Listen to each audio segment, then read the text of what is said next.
News now. Good evening. Thank you for joining us. I'm Petey Gatton. Let's get right to breaking developments now in the arrest of a pipe bomb suspect almost 5 years in the making.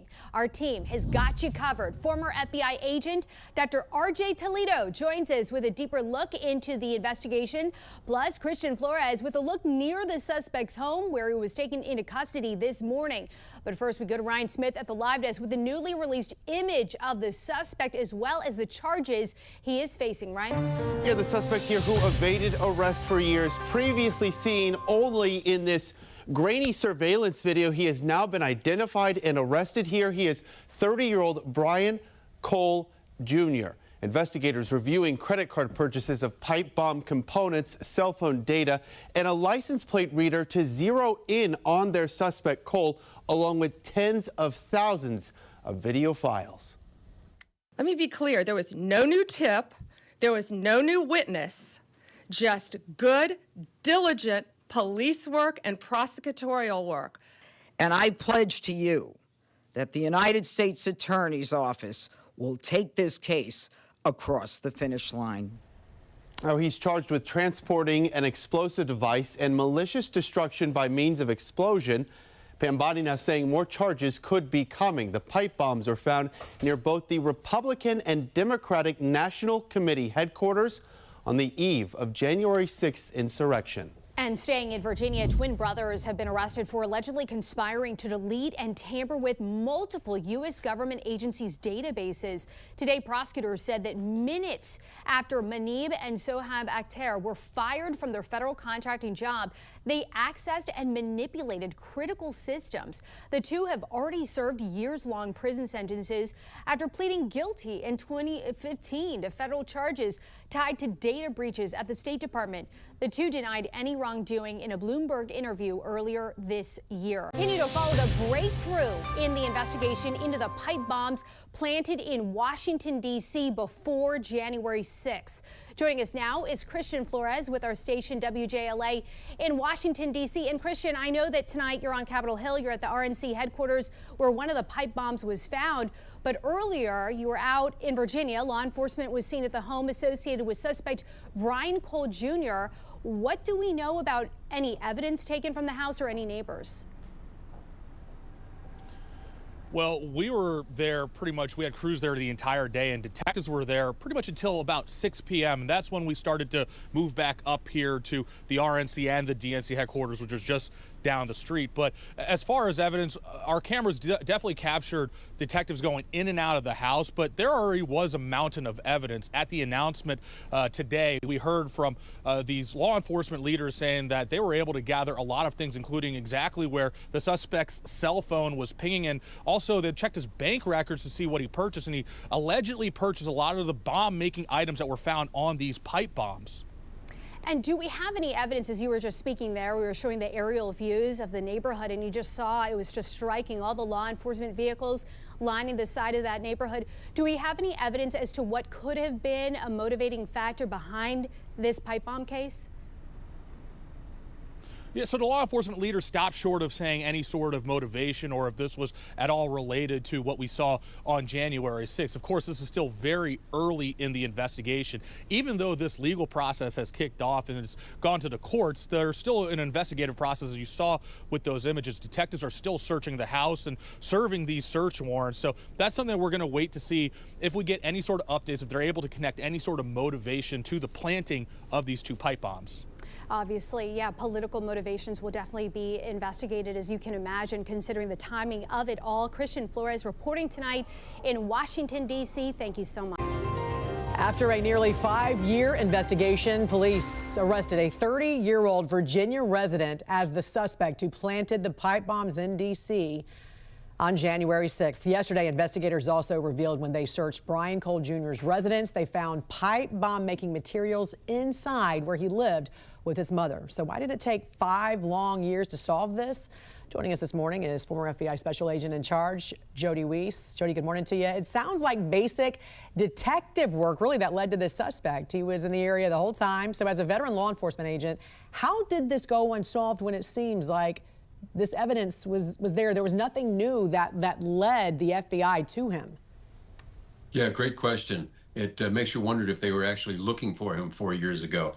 You look how they found him, Jan. I mean, it's cell phone data. That's been around for almost 20 years. That certainly wasn't anything new. Once they had a name associated with a phone that had been at both locations, then you can just work outward. They did a great job. There's license plate readers everywhere in around the D.C. area.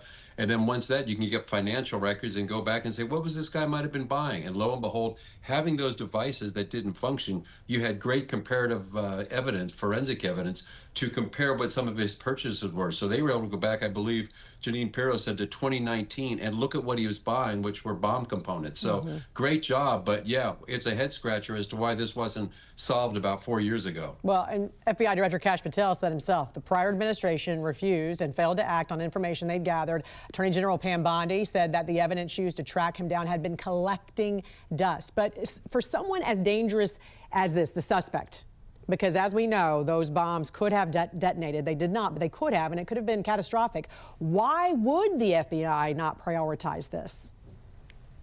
You know, the only thing I can think of, two reasons. Incompetence, which could have happened. Maybe they lost some of the people that knew how to actually do this type of investigation using cell phone data, which is highly unlikely. But I think the other issue, Jan, is that Bureau had so many resources dedicated trying to track down individuals from the January 6th incident. So I think when you dedicate all those resources and divert them to that area, I just don't think there was any intent to look on this because it didn't fit the agenda. Yeah. Everything was geared on that January 6th incident. But that was 5 years ago. What about 4 years ago? What about last year, right? There's still 5 years that span the time here. So what about the bombs themselves? You were a special agent bomb technician. You also managed teams responsible for locating and disarming explosive devices. You're very familiar with this kind of bomb. What were your thoughts about it and why it didn't go off? Yeah, they were kind of your typical pipe bombs. You had the pipe, which would have been the container, and could be the fragmentation. What was a little interesting in this one is that Cole actually apparently made the explosive, a homemade black powder filler with the potassium nitrate, sulfur, and charcoal. That might have been part of the reason he may not have gotten the mixture right, that they didn't go off. He used apparently like steel wool as a fusing igniter. So to figure out why they didn't function, it could have been a multitude of things. Something as simple as the batteries didn't have enough juice in them, the timers jammed. But it's so fortunate, Jan, that they did not go off, because then you had all that forensic evidence. And every bomber, whoever it is, good guy or a bad guy, they always leave a signature. So they could go back and look at the different components, and then they had something to compare them to. So again, once you look and find the possible suspect, and you start looking and you can find out what was he buying for the past, 6 years, then you can actually make a really strong case. But we're very fortunate these devices didn't go off, because had they gone off, there could have been a lot of people hurt or killed. Yeah, and very quickly, is this a slam dunk case? No case is slam dunk. You always have to work the case, and we do have to get his motive. That's what I'm really interested in, because you look at this guy's background, he didn't really show any of the common signs of some crazy activist. Quiet guy, believed to be perhaps autistic, walks around their neighborhood with his dog, quiet, shy. So they got to learn a lot more about him, but based upon what was presented last night, I think it's a pretty strong case. Yeah, and the fact that they also said they found similar bomb-making materials inside the house. Police did reveal that as well. Yeah, and what does that mean, Jan? Did he have future targets? More people to attack? Who knows? Well, the investigation's just begun. Former FBI Special Agent in Charge, Jody Weiss, we appreciate you joining us this morning with some more insight. Thank you. Thank you, Jan. Have a great day. You too. Years later, law enforcement identifies a suspect they say planted pipe bombs near the Republican and Democratic National Committee headquarters. It was January 5th, 2021. Joining us tonight to discuss is former FBI agent Dr. R.J. Toledo. As always, it's great to see you. According to Attorney General Pam Bondi and FBI Director Kash Patel, it was detailed, old-fashioned investigative work examining every clue that led to the arrest we learned of today. In a case like this, are you surprised by today's developments? Anytime that a case starts going cold as an investigator, you know that the probability of solving it starts to decrease. So it was a bit surprising, the news today, given how little evidence they seemed to gather at the time. But hey, this is what all good investigators do. They stick with the case until it's solved, no matter how long it takes. And this is something that the FBI specializes in, really. I mean, you remember the time in 2021, everyone was wearing masks. You saw the surveillance video, to your point there. Historically, in cases like this, is it one major clue or a body of evidence that leads to an arrest? Well, in this case, the huge obstacle they had from the get-go was identifying who this person that was involved was. To narrow that down from an impossibly large number of possibilities to at least a few people who it could be, that's what investigators really had to go through a lot of the painstaking work. In this case, it seemed like they were trying to match cell phone records of people in the area and then trying to match that with purchases of the components that were used for the device. This is something that it took a really long time. And once they did that, the elements start then coming together after that. Search warrants have been and are currently being executed. I would assume the investigators will be looking into the suspect's home, work history, possible DNA, right? Yeah, first and foremost, the focus is going to be on confirming in every possible way that the subject is the one that committed the crime. It's about then, after that, building this case for court. So they're going to look at every single aspect of his life to piece together the motives, the reasons behind why he wanted to commit this crime, social media, any groups that he was a part of, friendships, anything he was talking about. What possibly led up to him being motivated to do something like this? Yeah, was it political? The timing of it all questions that we know hopefully will be answered soon. Former FBI agent Dr. R.J. Toledo, thank you for joining us tonight on the National News Desk. Thank you. A major breakthrough in the January 6th pipe bomb case. 30-year-old Brian Cole Jr. is in federal custody nearly 5 years after those bombs were found in the nation's capital, and investigators say the evidence was there the whole time, but the Biden administration's Justice Department ignored it. Thank you for joining us. I'm Jan Jeffcoat. It is Friday, December 5th. We do end the week together with the latest developments from the Justice Department on the pipe bomb suspect officials say had been just walking free, living 30 miles from the scene of the crime. In fact, Attorney General Pam Bondi said there was nothing new that led to the arrest, but rather Biden's DOJ sitting on evidence that could have led to a prosecution if it had been prioritized.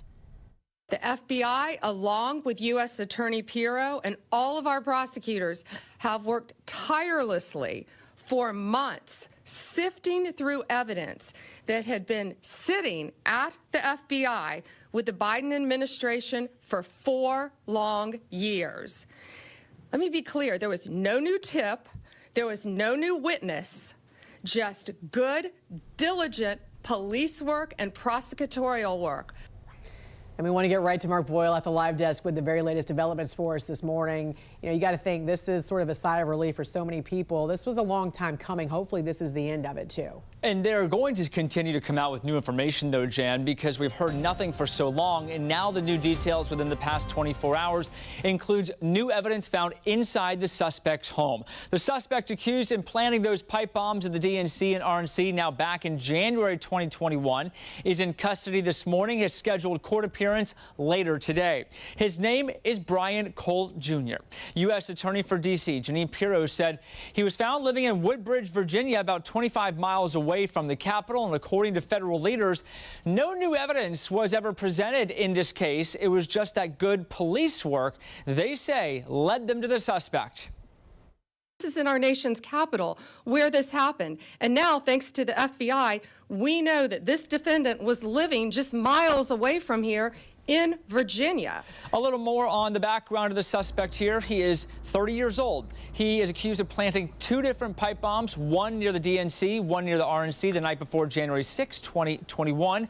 Investigators say cell phone pings placed him in that area. Also, his car was in the area, so there was a couple of those nuggets of information that led them to the suspect. As for work, we're told that he worked in an office of a bail bondsman and again lived in Woodbridge, Virginia, about 30 miles from D.C. Investigators say upon going into the suspect's home, they found more bomb-making material. The D.C. attorney says Cole could be buying, or they think he was buying, in fact, products since 2019.